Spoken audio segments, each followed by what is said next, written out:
think some of the foreign policy priorities on Xi Jinping's mind when this visit occurs with Prime Minister Albanese will be to frame China and project China as coming from a position of strength. Very much that China is looking to gain as much diplomatic and press credit for creating the conditions that have made a trip like this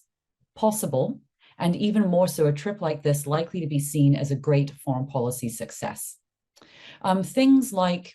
the fact that China has now dismantled its unofficial sanctions on, Australian barley, for example. Things like the return of one of the high-profile detained Australians will be seen as promoting the wider conditions that have permitted this to be a successful trip. I think another point that Chinese officials will be looking to raise is that very much that the view that these G2 tensions between the US and China are exactly just that. They're problems between two great states, and less of concern for middle powers like Australia and other middle powers to be thinking about and to be worrying about.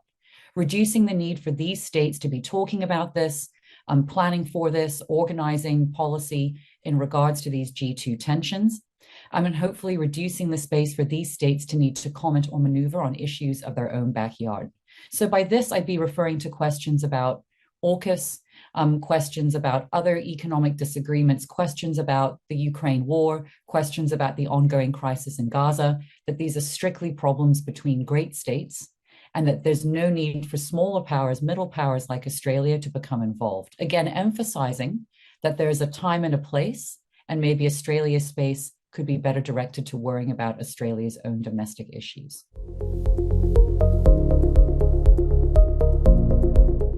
Yes, it's possible for middle powers like Australia to influence China. And I note this with some irony that we can look at China's more coercive moves towards Australia in the last couple of years as an indicator of China's awareness of Australia's own influence, despite being a smaller middle power vis-a-vis China. For example, when Australia was the first mover calling for a robust investigation into the origins of COVID, this could be seen, by Chinese elites as a move that was less than appropriate for a middle power to engage. And in many ways, that first move was arguably the precursor to how China has now moved with more coercive foreign policy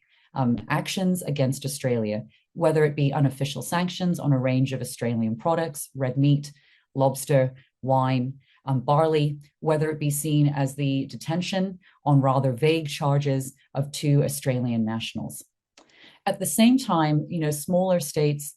middle powers like Australia actually have a lot of ability to